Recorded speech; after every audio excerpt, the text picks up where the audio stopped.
लेकिन राज्य के मुख्यमंत्री है तो कई दिनों तक बीमार होने पर अज्ञातवास में जाने पर सवाल तो उठेगा। लोग सवाल उठाने वाले तो अपनी जगह सही है, लेकिन अब उसके जवाब के रूप में जो कुछ भी कहा आपको बता रहे हैं, हमको लगता है कि यह स्टेटमेंट भी बहुत उचित है। नीतीश से नाता तोड़ने के बाद उपेंद्र कुशवाहा लगातार नीतीश कुमार पर हमलावर रहते हैं और एक बार फिर से जिस तरह से 5 राज्यों के चुनाव के नतीजे आए हैं और ऐसे में जनता दल यूनाइटेड एमपी में अपनी जमानत भी नहीं बचा सकी, तो ऐसे में अब इसको लेकर उपेंद्र कुशवाहा ने नीतीश कुमार पर जमकर निशाना साधा और सीधे तौर पर कहा है कि नीतीश कुमार में अब दम नहीं बचा है और अगर वो चुनाव प्रचार भी करते तो ज़्यादा कुछ फ़ायदा नहीं होता, ज़्यादा से ज़्यादा ये होता कि कांग्रेस को 50-100 वोट और आ जाता। नीतीश कुमार में अब वो दम नहीं है जो उनमें पहले था और नीतीश कुमार से बिहार ही नहीं संभल रहा, वो देश क्या संभालेंगे, क्या कह रहे हैं उपेंद्र कुशवाहा, पहले हम आपको सुनाते हैं। देखिए, मुख्यमंत्री जी आए दिन कुछ इस तरह का स्टेटमेंट दे देते हैं जिसकी अपेक्षा उनसे नहीं की जाती, तो उसी क्रम में आज भी उन्होंने कुछ कह दिया होगा। अब यह उनका व्यक्तिगत विषय है, लेकिन राज्य के मुख्यमंत्री है तो कई दिनों तक बीमार होने पर अज्ञातवास में जाने पर सवाल तो उठेगा। लोग सवाल उठाने वाले तो अपनी जगह सही है, लेकिन अब उसके जवाब के रूप में जो कुछ भी कहा आपको बता रहे हैं, हमको लगता है कि यह स्टेटमेंट भी बहुत उचित नहीं है।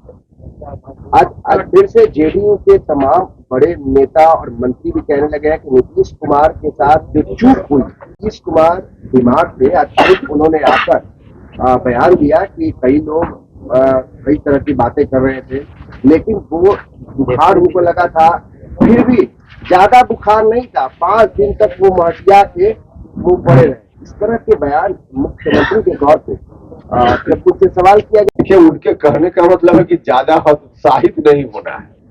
अब यह बात सीधे नहीं बोल सकते, थोड़ा घुमा कर बोल रहे हैं।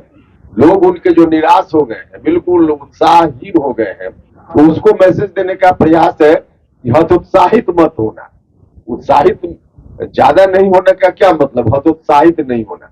तो जो वहां कार्यकर्ता अपना फ्यूचर देख चुके हैं, तो ये अब क्या होना है, तो बिल्कुल उत्साहहीन हो गए हैं, निराशा उनके अंदर आ गई है। इसी निराशा को तोड़ने के लिए कुछ बोला होगा उन्होंने। कांग्रेस के एक बड़े नेता है, भावी मुख्यमंत्री तेलंगाना में मुख्यमंत्री बनने वाले हैं, वो इस तरीके से बयान देते हैं कि बिहार के डीएनए पे सवाल करते हैं तेलंगाना को लेकर, कि क्या इस तरीके से कांग्रेस को भी अपने आप को देखना होगा कि किस तरीके से आप बात कर रहे हैं। देखिए, निश्चित रूप से कहीं का किसी भी राज्य का कोई भी व्यक्ति, छोटा हो बड़ा हो, और खास करके उस लेवल का कोई व्यक्ति जिसके बारे में आप चर्चा कर रहे हो, कहीं से इस तरह का स्टेटमेंट किसी राज्य के प्रति दे, कोई असंवैधानिक है, पूरे तौर पे गलत है, उसकी जितनी निंदा की जाए कम है। लेकिन कांग्रेस पार्टी को देखना चाहिए कि आखिर कैसे कांग्रेस पार्टी अंकुश लगाए। अगर नहीं तो फिर लोग आगे, बिहार के लोग हैं, हर जगह फरियाने के लिए सक्षम है। इसलिए उस तरह के स्टेटमेंट पर निश्चित रूप से कांग्रेस पार्टी के आला कमान का ध्यान जाना चाहिए। सर, एक चर्चा ये भी है कि शायद फिर से आप जेडीयू के करीब जा रहे हैं। चलिए, और सवाल जो बुरी तरह से हारी है, वहाँ बड़ा कारण यह है कि नीतीश कुमार को वो संयोजक नहीं बनाया गया, उनके चेहरे पर चुनाव नहीं लड़ने की बात नहीं हो रही है। क्या मानते हैं कि आज भी जेडीयू बात देख रही है? देखिए, यह स्टेटमेंट तो बिल्कुल हास्यास्पद है। जनता दल यूनाइटेड ने मध्य प्रदेश में 10 सीटों पर अपना उम्मीदवार उतारा था, और उन 10 सीटों में कहीं 50 वोट उनके उम्मीदवार को मिला है, कहीं 75 वोट मिला है, कहीं 100 वोट, कहीं 150 वोट मिला है। अगर नीतीश कुमार जी का या जेडीयू का इस्तेमाल वहां होता, यही न होता कि उन क्षेत्रों में कांग्रेस पार्टी के उम्मीदवार को जो वोट मिला होगा, उसमें 50 वोट की जगह 100 वोट और ऐड हो जाता, कहीं 70 वोट ऐड हो जाता, जो जेडीयू को मिल गया कांग्रेस के साथ जाता। तो इसके आधार पे अगर कोई कहे कि अगर मिलजुल कर लड़ते चुनाव, जेडीयू को पूछा जाता तो परिणाम कुछ और होता, ये तो बिल्कुल हास्यास्पद है ना।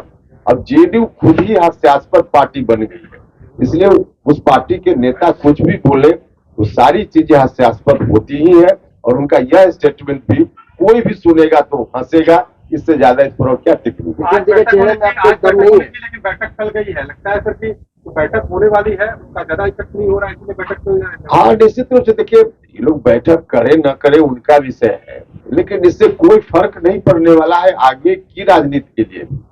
और इसी तरह से आपस में हमने तो पहले भी कहा कि स्वार्थ के आधार पे की गई दोस्ती कभी सफल नहीं हो सकती। इन लोग की दोस्ती पूरे तौर पे स्वार्थ के आधार पे है। कोई जनता का हित, देश का हित उसमें थोड़े है, और स्वार्थ के आधार पे लोग दोस्ती कर रहे हैं, तो यही स्थिति होगी। और लेकिन इसका कोई परिणाम नहीं निकल रहा है। सर, गृह मंत्री आ रहे हैं और मुख्यमंत्री ने कहा है कि वो भी उस बैठक में शामिल होंगे। देखिए, सरकार के स्तर पे कहीं कोई बैठक होती है, चाहे भारत सरकार में या किसी राज्य की सरकार के द्वारा, तो वहाँ भारत सरकार के मंत्री, राज्य के मुखिया मंत्री लोग भाग लेते हैं। क्या लगता है बिहार में फिर से बड़ा बदलाव होने वाला है राजनीतिक भैया, में? सरकारी बैठक में आप मना कर रहे हैं क्या कि अलग पार्टी की कहीं सरकार है तो नहीं जाए सरकारी बैठक में वहाँ का अधिकारी या मंत्री? ऐसा थोड़े होता है। भूपेंद्र जी, शिक्षा राज्य मंत्री रहते हैं ना, से डीएलईडी करवाया गया था। अब सुप्रीम कोर्ट ने उसे अमान्य घोषित कर दिया। 14 लाख अभ्यर्थी सड़क पे, उनका कहना कि गजट में शामिल कर दिया जाएगा ताकि हम लोग का रोजगार का अवसर मिल सके। फिर साफ तौर पर उपेंद्र कुशवाहा ने नीतीश कुमार पर जमकर निशाना साधा और साथ ही साथ इंडिया गठबंधन पर भी उन्होंने जोरदार तंज कसा और कहा कि जो इंडिया गठबंधन है वो स्वार्थ का गठबंधन है और आने वाले समय में इसका कोई असर है वो देखने को नहीं मिलेगा। साथ ही साथ लगातार ये खबरें चल रही है कि उपेंद्र कुशवाहा जनता दल यूनाइटेड में शामिल हो सकते हैं, घर वापसी कर सकते हैं। ऐसे में जब उपेंद्र कुशवाहा से सवाल पूछे गए कि क्या उपेंद्र कुशवाहा जनता दल यूनाइटेड में वापस जाएंगे, तो ऐसे में उपेंद्र कुशवाहा ने चुप्पी साध ली और कहा कि कोई अगला सवाल है तो पूछिए। कहीं ना कहीं उपेंद्र कुशवाहा के जदयू में जाने को लेकर चर्चाएं तेज है और उपेंद्र कुशवाहा ने जिस तरह से चुप्पी साधी है, कहीं ना कहीं इन अफवाहों पर ज़रूर जो हलचल है वो अब तेज हो गई है, क्योंकि उपेंद्र कुशवाहा ये कह सकते थे कि हम नहीं जाएंगे, यहाँ जाएंगे, लेकिन उन्होंने चुप्पी साध ली है पूरी तरीके से। तो ऐसे में एक बार फिर से अफवाहों का बाजार उपेंद्र कुशवाहा ने पूरी तरह से गर्म कर दिया है। Vishal Bhardwaj, NBC 24 news, Patna.